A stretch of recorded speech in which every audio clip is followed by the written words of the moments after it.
Well, good afternoon. We're continuing to monitor Tropical Storm Ian. That will become a hurricane very soon, certainly within the next 24 hours, and it will likely be a major hurricane very soon. It's currently about 660 miles south of Key West. It's also south of Cuba. It's important to point out to folks that the path of this is still uncertain. The impacts will be broad throughout the state of Florida. Don't get too wedded to those cones where they have the dot going in landfall. I think right now they're projecting on the National Hurricane Center to go enter Florida about Taylor County.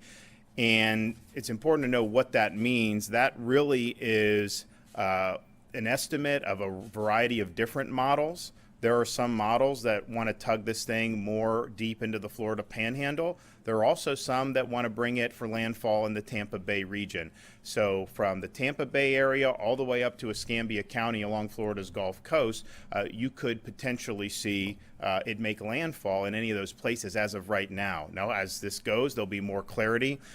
They have nudged it further west as they've looked at this over the past 24, 36 hours. But just because that dot is in a particular place, it's too soon to say that there's not going to be a wobble or there's not going to be any type of curvature back into the Florida peninsula. And basically, you have one model is taking it there. It's the European model. The American model is taking it further west. And what the National Hurricane Center does is basically try to come in the middle of what the models are out there. So expect heavy rains, strong winds, flash flooding, storm surge, and even isolated tornadoes. Make preparations now, and I know a lot of people have been doing it throughout the state of Florida, and the things that you should be prepared with are things like food, water, batteries, medicine, fuel. Anticipate, particularly the closer you are to where the eye of the storm makes landfall, anticipate power outages. That is something that will likely to happen with a hurricane of this magnitude. Anticipate fuel disruptions. That's something that could happen with a hurricane of this magnitude. And also anticipate that in certain areas of the state, if you are in a very vulnerable area, there may even be evacuations that are issued. So listen to your local officials and heed those warnings, but just prepare that with a hurricane of this magnitude, those are things that will likely to happen, and it's more likely to happen, obviously, where that is making landfall. For those folks who are new to the state, who have not experienced this yet, and I know we've got a lot of people that have moved into the state of Florida, just make sure you make your preparations. Also make sure that if you're doing things like using generators, that you're using those properly. Those generators cannot be operated inside your structure or your home. The exhaust has to go outside. If it's inside, then that could be something that is fatal. So please, if you're going to use a generator, make sure that exhaust is going outside your residence.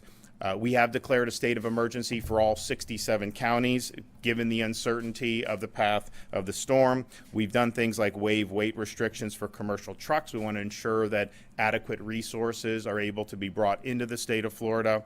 We've also authorized emergency refills of prescriptions for 30 days. And so if that's something that you need to do, you have the ability to do that. Florida Department of Emergency Management is working with all of the fuel and the utility partners throughout the state of Florida.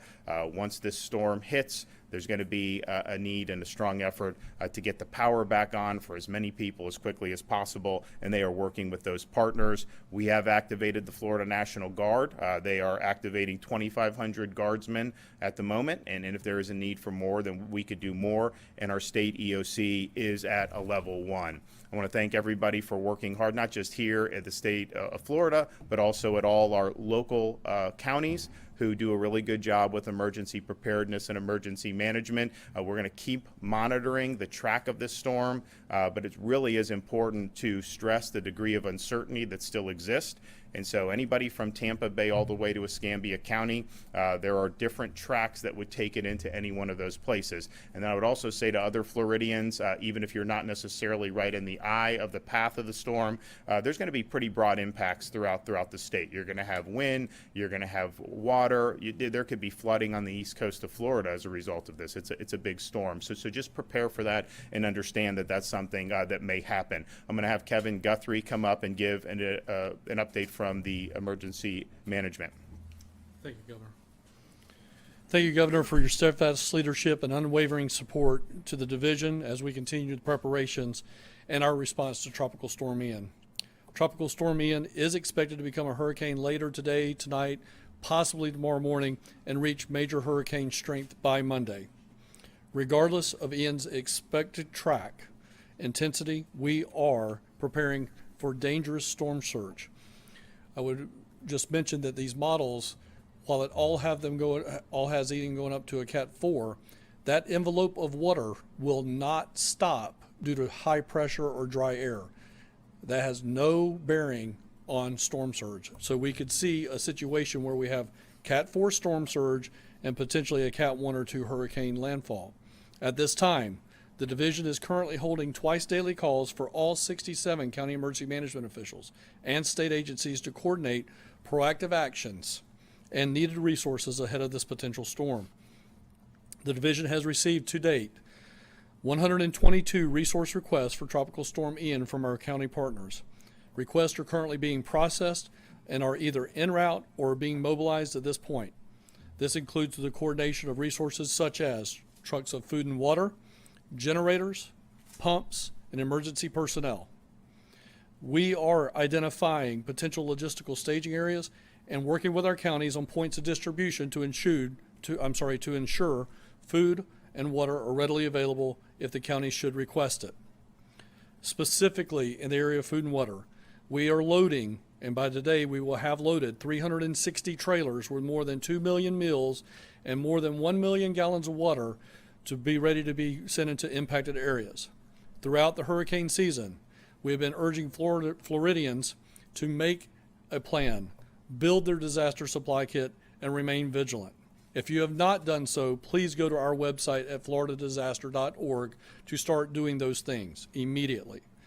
I encourage all Floridians to not only continue these preparedness efforts, but also take the time to know their zone and know their home. In Hurricane Irma, we over-evacuated residents by nearly 2 million people. Please take the time, go to floridadisaster.org/know, that's KNOW, to find out what evacuation zone you live in. If your home address is not in one of the labeled colors, you do not live in an evacuation zone, and therefore you need to know your home. Does your home have the ability to sustain tropical storm force and/or hurricane winds? Do you live in a manufactured home? Are you in a low-lying area?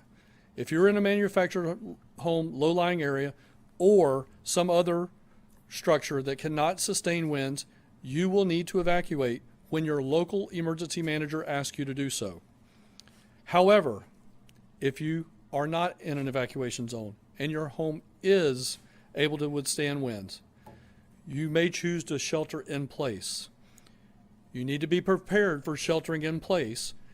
You may lose power for multiple days.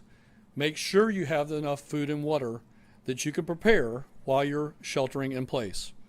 Of course, for all this information and more information, you can please visit the division's floridadisaster.org webpage. Follow us on social media, on Facebook, and at FLCERT. Again, Governor, I want to thank you for your steadfast leadership in supporting the division. Thank you very much. Hey, anybody have any questions for any of these guys? We got Tom McCool from FEMA. Of course, you guys know Jim Eifert.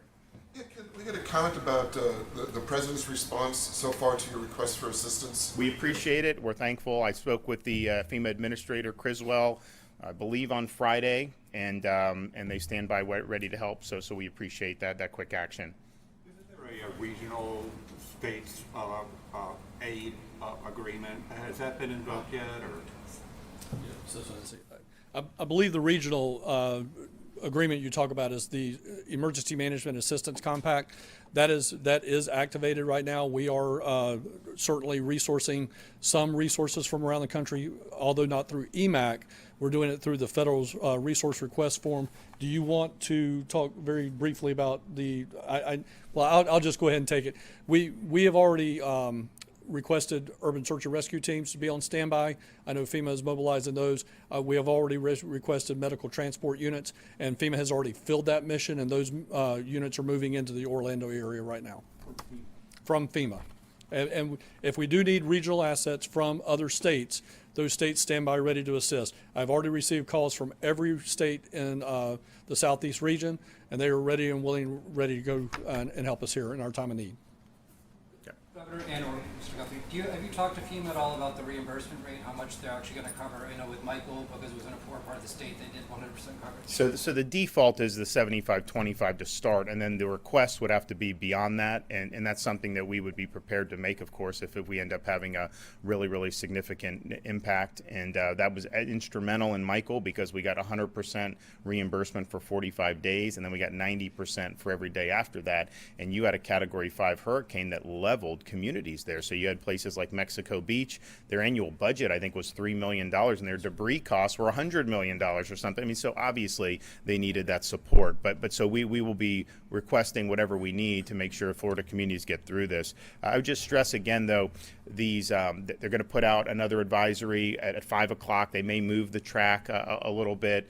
You see that eye of the storm that they have. They'll put it on the news and everything, and consider that. But just understand that there are some models that are going to have it go right into the Florida Peninsula to kind of take a right turn, and there's others that have it go more northern track to hit the Florida Panhandle. And so there's uncertainty still there. The models are not in agreement. They have moved it west, I think, over the past 2 days, and so maybe that'll continue. But just don't think that if you're not in that eye, that somehow you don't have to make preparations, because the last thing we would want to see is it start to really bear east quickly, and then have folks who are not prepared. So it's better to be prepared and then not have to use those preparations than the opposite. It is also true in speaking with the meteorologists, because of the atmospheric conditions, the more north it goes into the Panhandle, it is expected to weaken by the time it would make landfall. It would no longer be a major hurricane. Now it would still have significant impacts, because you're talking about a lot of rain,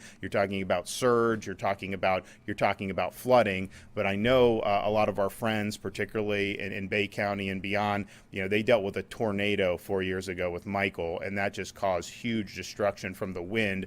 So we'd like it not to hit Florida at all, but if it did do that, it would likely be more of a water and flood and storm surge event rather than the type of buzzsaw that we saw with Michael 4 years ago, where any building that was not really, really sturdy was basically getting flattened in the line of that. I think it would end up making landfall in a little bit different type of storm. Okay, we may come back later today if there's anything to report, and then if not, we'll definitely be back tomorrow.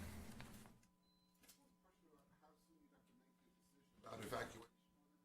Kevin will talk. I mean, basically, this is bottom up, so we're working with the local EMs. They're making those determinations. They know if we feel strongly that they're not doing something that we think, then obviously Kevin will work with them to get on the same page so that we can do it. As Kevin said, with Irma, there was an over-evacuation, and so when you put people on the road, that's not cost-free. I mean, there's traffic, there's fatalities on the road, so you want to be very careful about doing that. At the same time, if you have vulnerable populations in like a Pinellas County, where you have mobile homes, senior facilities, you want to make sure that they're given the safety. So those are all the factors that are looked at, but it is a bottom-up thing where Kevin is working with the local EM directors. And what we would just tell Floridians is, as Kevin said, if there's an evacuation notice, the cops aren't going to come and drag you out of your house. I mean, you're going to make those decisions. But when that is issued, that's a view that there's hazard by remaining in that area. And so we just want everybody to know that and hopefully be able to make the best decisions for themselves and their families.